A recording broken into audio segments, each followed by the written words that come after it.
Hello there, I'm Mrs. Jones. Some of you probably know me. I'm the DLS for English here at Arravale. And I just wanted to speak to you about your options. And obviously English isn't an option, it is one of the mandatory subjects. However, I wanted to give you some information about it so you feel more confident moving forward and thinking about what the subject's going to look like as you move forward to the next stage of your school career.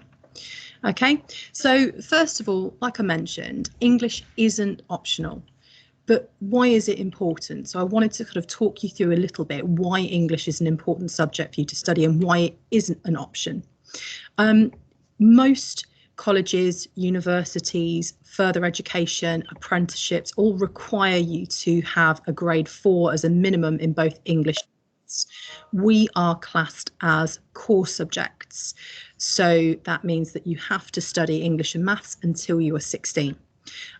It's really important to be able to articulate yourself well, to be able to write clearly, to be able to understand things that you read, just as a general life skill, as well as something that's really important for you to achieve an appropriate academic qualification.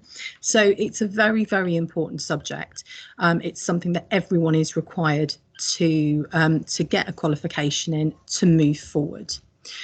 So I wanted to talk through a little bit with you the sort of things that we do in English, so you can understand what's kind of going to be coming next in your school career. So English is actually split up into two separate subjects. You have English literature and English language. English literature is very much the study of texts. So there are 5 key parts to the English literature exam.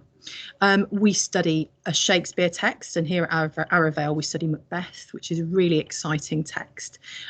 We study a modern play, and that's An Inspector Calls. We study a 19th century prose text, and we study Christmas Carol. And then there's also an element of poetry. There's the Power and Conflict anthology, which is a selection of poems that we go through that are based on the theme of power and conflict. And then there's also an element of unseen poetry. So you will be expected to look at a poem and you'll be able to expect to kind of talk about it. So we cover lots of a whole different variety of poems, a whole different variety of texts across the ages. So the earliest text we also study is Shakespeare, from back in sort of 1604, and then right up to the more modern poems that we might study that are sort of 21st century. So it's a really exciting subject, literature, and it gives you, like I said, the opportunity to look at lots of different themes, lots of different types of text. Alongside literature, we also study English language.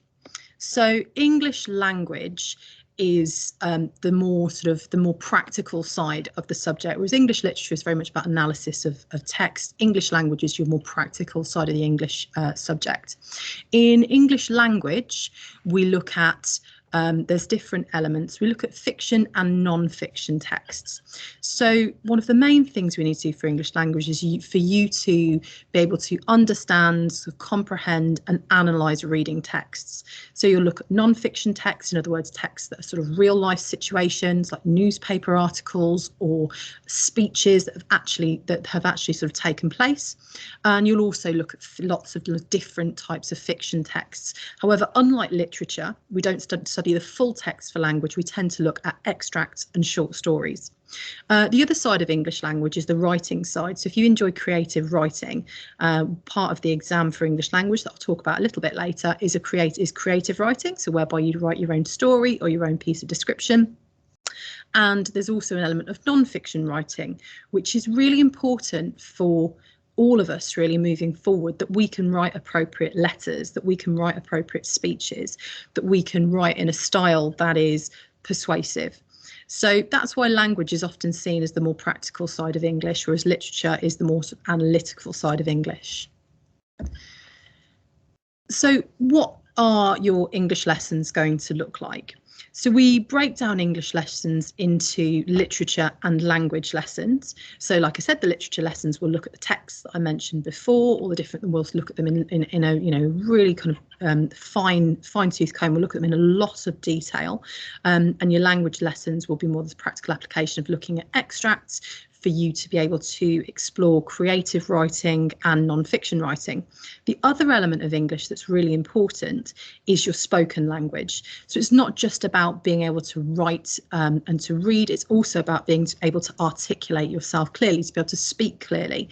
So you can expect in your English lessons for there to be a high level of speaking and listening, for us to expect you to speak really clearly, really fluently. And as I'll talk about again in a moment, that also plays a part in your English exams. So the English exams are broken down into, we actually have 4 English exams in total, plus a speaking and listening exam. So the English literature tests all of the texts that I spoke about earlier, and it's broken down into 2 exams, whereas the English language looks at so there's 2 papers for that. Paper 1 is a fiction paper whereby you look at a piece of creative writing and then you're expected to write creatively. And paper 2 is a non-fiction paper where you'll look at 2 different types of non-fiction, one from different ages. So it's one is usually from the 19th century, and then one might be either from the 20th or the 21st century. And there's an element of comparison there that you need to draw upon. The 5th part of your English exam is a spoken language. So this is something that our students really tend to enjoy, and it gives you the opportunity to express yourself. You're expected to do a presentation on a range of topics. So you have quite a lot of choice over what you'd like to speak about. And we actually encourage students to speak about things that they care about, because that's how you get the best presentation skills. So what can I do with my English GCSE? Like I've mentioned before, it's not an option subject, it's a mandatory subject, and that's for a reason. Because moving forward, however you want to move forward in your next steps, so obviously you're just coming into your GCSE years at the moment, but next stages, you're going to want to start thinking about what you want to do longer term. Whatever you choose to do, you will need to have your English GCSE to do that. So English GCSE is so important because it unlocks the doors to further education.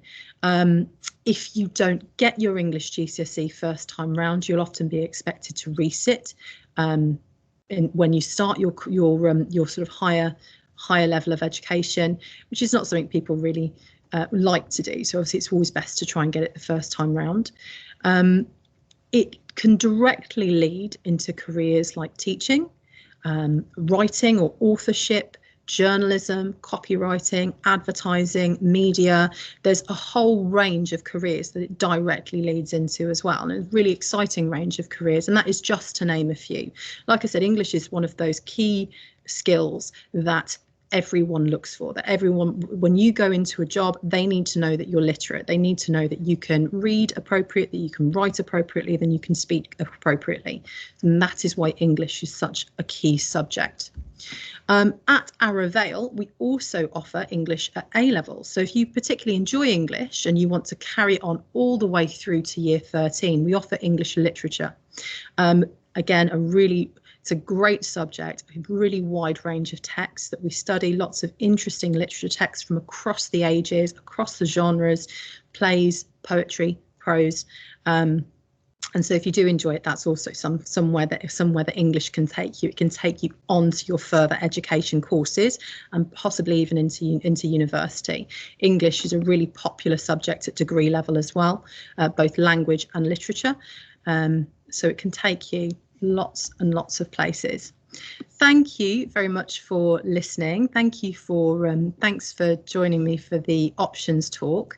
And I hope that that's answered your questions. However, if you have got any queries at all about what the English course looks like, you want to come and talk to me, like I said, I'm Mrs. Jones, you'll see me around, or you can always pop me an email over with your questions and I'll be more than happy to answer it. Thank you very much, and I will see you all again soon. Thank you.